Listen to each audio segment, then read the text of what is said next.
दोस्तों नमस्कार, मैं हूं संजीत कुमार और आपने देखना शुरू कर दिया है बिहार टीचर पॉइंट। दोस्तों आज बात करेंगे सक्षमता परीक्षा 5 और सेवा निरंतरता। दो ऐसे मुद्दे हैं जहां शिक्षक जो है वो सरकार की तरफ देख रहा है और सरकार जो है वो शिक्षकों की तरफ देख रही है। अब ये सवाल उठता है कि सक्षमता परीक्षा 5 जैसा कि घोषणा है कि सिर्फ 5 परीक्षाएं होगी। अगर आपको राजकर्मी का दर्जा पाना है तो इनमें से कोई भी 5 परीक्षाएं दे करके आप राजकर्मी का दर्जा पा सकते हैं। ठीक है, 4 परीक्षाएं हो गई है, लेकिन अभी तक ये क्लियर नहीं हो पाया कि सेवा निरंतरता शिक्षकों को मिलेगा या नहीं मिलेगा। अभी तक स्पष्ट नहीं है। हाँ, अनुमान लगाया जा रहा है कि अब जब वेतन संरक्षण मिल गया है, पहले से तो नहीं लेकिन इधर 8 दिन के से 8 दिन 10 दिन से ये पहले तो आशा एकदम बिल्कुल धूमिल था, लेकिन 8 दिन से ये उम्मीद लगाया जा रहा है कि वेतन संरक्षण अगर मिल गया है तो सेवा निरंतरता भी मिल ही जाएगा। ये एक अनुमान है, अभी क्लियर इसमें नहीं है। ठीक है, और सक्षमता परीक्षा 5 देना था, 3 देना था ऑनलाइन और 2 देना था ऑफलाइन, लेकिन चौथा परीक्षा तक भी ऑनलाइन ही हुआ। यानी कि 3 परीक्षा ऑनलाइन लेना था, 2 ऑफलाइन लेना था। तो जो ऑफलाइन लेना था जो परीक्षा ऑफलाइन लेना था वो भी ऑनलाइन, यानी कि 4 ऑनलाइन ही हो गया। तो सरकार यहाँ पर थोड़ा तो फिसली है ना, ऐसे मैं कहूँ तो। अब आप ये सोचिएगा कि मैं ये नहीं कहने के लिए आपके पास आया हूँ कि आपको सक्षमता परीक्षा देना चाहिए। मैं कभी नहीं, किसी भी वीडियो में मैंने नहीं कहा कि आपको परीक्षा देना है या नहीं देना है। मैं ये सिर्फ ये बताता हूँ कि ये सब आपकी इच्छा पर निर्भर है। आप देना चाहते हैं तो आप दे सकते हैं, आप नहीं देना चाहते हैं तो नहीं दे सकते हैं। नफ़ा या नुकसान आप स्वयं सोच लीजिएगा। मुझे सिर्फ बात को कहना है और इसका जो नीतिगत बातें हैं मैं उसे आपके सामने मैं साझा करता हूँ। तो देखिए, अगर सक्षमता परीक्षा देना है तो ये लास्ट परीक्षा होगी। अब जो परीक्षाएं होगी वो लास्ट होगी, है ना। इसके बाद परीक्षाएं संभवतः नहीं भी हो। ज़्यादातर शिक्षक जो हैं वो उधर गए भी हैं। अभी भी लगभग 80-90 हज़ार जो शिक्षक हैं अभी नियोजित भी हैं, है ना। इतना शिक्षक अभी नियोजित हैं जिन्होंने सोचा है कि नहीं देना है, या फिर जब तक उनको सेवा निरंतरता बिल्कुल क्लियर नहीं हो जाता है तो वो नहीं भी देंगे। कारण कि जो नहीं देने वाले हैं उन्हें आप कम करके आंक नहीं सकते हैं। जो नहीं देने वाले हैं वो दृढ़ निश्चयी हैं और वो लीडर हैं बिहार के, समझ गए। वही पूरे पंचायत, पूरे प्रखंड और जिला को चला रहे थे।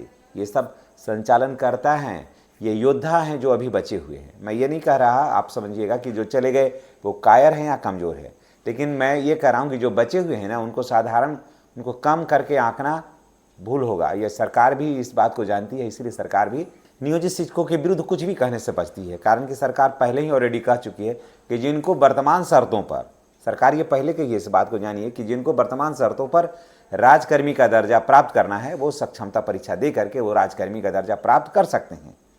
आज जिनको नहीं करना है, वर्तमान स्थिति में ठीक हैं तो वो ठीक हैं, वो नियोजित शिक्षक बने रहना चाहते हैं। सुविधाएं दोनों जगह लगभग बराबर ही हैं, थोड़े बहुत का अंतर होगा तो होगा, अभी तो वो भी क्लियर नहीं हो पा रहा है, लेकिन ज़्यादातर सुविधाएं बराबर है। और अगर कुछ अंतर होगा भी तो ये लोकल में रहकर, घर में रह करके थोड़ा अगर कुछ राशि का 19-20 होगा तो मैनेज हो कर लेते हैं। और सब कुछ पैसा भी नहीं है, शांति और सुकून भी बहुत बड़ी चीज़ होती है ना। तो चलिए इस पर विस्तृत रूप से बात करते हैं। सक्षमता परीक्षा 4 बीत जाने के बाद भी ये क्लियर नहीं हो पाया कि सेवा निरंतरता का क्या होगा। कारण कि सेवा निरंतरता अभी तक नेपथ्य में है, वहाँ अभी तक इसके अंदर की कोई भी बातें स्पष्ट होकर के अभी तक नहीं आई है। इसके लिए क्या शिक्षकों को संघर्ष करना होगा, क्या शिक्षकों को फिर सड़क पर आना होगा, या शिक्षकों को कोर्ट जाना होगा, ये बात अभी शिक्षकों के मन में चल रहा है। बहुत सारे जो शिक्षक, विशिष्ट शिक्षक बने हैं उनके अंदर भी ये बात है कि अभी तक अगर जो सेवा से निरंतरता नहीं दिया है तो क्या सरकार चुनाव के बाद सेवा निरंतरता देगी, ये यक्ष प्रश्न है। और उसमें बहुत सारे शिक्षक कहते हैं कि नहीं सर, इतना आसानी से सरकार सेवा निरंतरता नहीं देगी।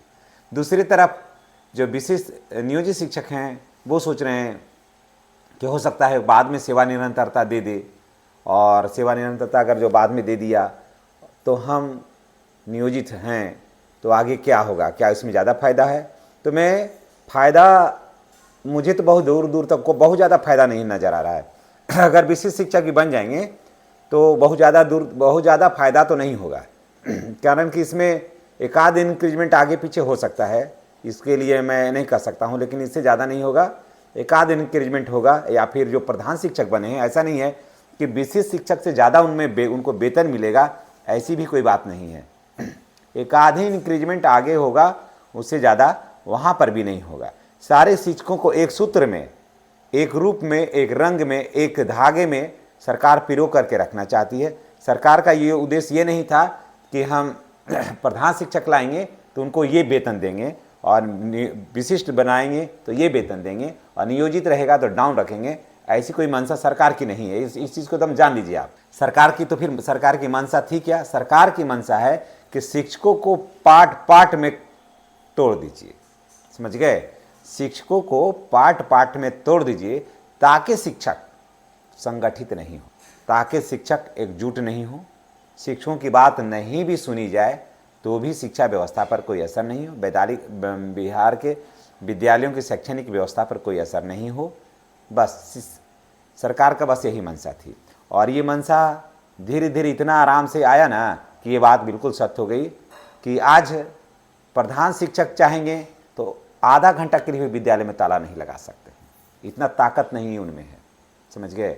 विशेष शिक्षक चाहेंगे तो शैक्षणिक व्यवस्था बाधित हो जाएगा, ये उनके बस की बात नहीं है। नियोजित शिक्षक भी चाहेंगे कि अब हड़ताल हो जाए तो उनके बस की बात नहीं है, और ना बीपीएससी वाले कुछ कर सकते हैं। बीपीएससी वाले जाएंगे तो नियोजित सपोर्ट नहीं करेंगे, नियोजित जाएंगे तो विशिष्ट सपोर्ट नहीं करेंगे, विशिष्ट जाएंगे तो प्रधान शिक्षक सपोर्ट नहीं करेंगे, प्रधान शिक्षक जाएंगे तो कोई शिक्षक सपोर्ट नहीं करेंगे।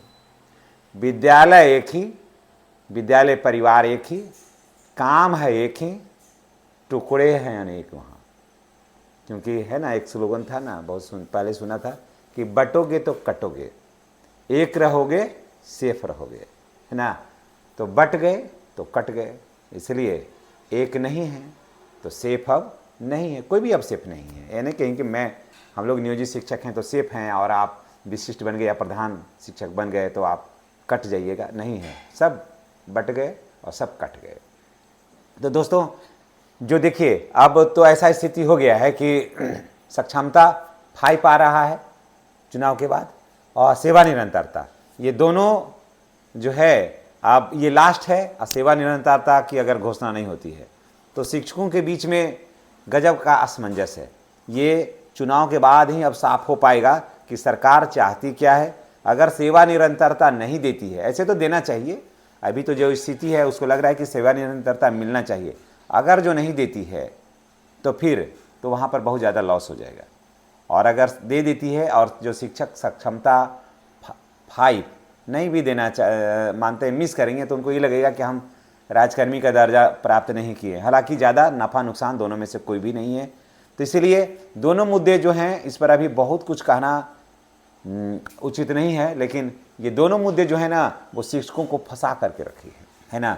उसमें एनपीएस का लाभ है, अब फिलहाल जो है अभी नियोजित शिक्षकों में एनपीएस का लाभ अभी नहीं है। बस यही एक बात का अंतर है, ठीक है, कि उसमें एनपीएस का लाभ है और नियोजित शिक्षक में, माने विशिष्ट शिक्षकों में एनपीएस का लाभ है और नियोजित शिक्षकों में एनपीएस का लाभ नहीं है। ये एक अंतर है, बाकी इसके सिवा सब कुछ एक ही है, ज़्यादा कुछ भी नहीं है। तो दोस्तों, इन्हीं बातों के साथ हम आपसे विदा लेते हैं। अगर आप चैनल पर नए हैं तो चैनल को सब्सक्राइब करिए, बेल आइकन को दबाइए। मैंने आपको दोनों बता दिया कि फ़ायदा और नुकसान एक ज़्यादा नहीं है, बस एनपीएस का अंतर बाद में भी हो सकता है, क्योंकि इसमें नहीं है, नियोजित शिक्षक में एनपीएस नहीं है। तो अभी फ़िलहाल तो अभी नहीं है तो नहीं है, और उसमें है बाकी वेतन की जो संरचना होगी वो एक ही होगी, ज़्यादा उसमें अंतर नहीं होगा। चाहे प्रधान शिक्षक का हो, चाहे विशिष्ट शिक्षक का हो, या फिर नियोजित शिक्षक का हो, वेतन संरचना में ज़्यादा अंतर नहीं होगा। एक आध इंक्रीजमेंट आगे पीछे होगा तो इससे ज़्यादा नहीं, क्योंकि सरकार के ये मंशा नहीं है कि उसको ज़्यादा वेतन देकर के विद्यालय में बैठाना, ये ऐसी कोई बात नहीं है। सरकार का बस एक उद्देश्य था, एक लक्ष्य था, शिक्षकों को पार्ट पार्ट में बांट देना, ताकि सरकार अपनी नीति को आराम से शिक्षकों पर इम्प्लीमेंट कर सके। धन्यवाद। अगर चैनल पर नए हैं तो चैनल को सब्सक्राइब करिएगा, बेल आइकन को दबाइएगा, ताकि वीडियो का जो नोटिफिकेशन है वो आपको मिलता रहे। Thank you.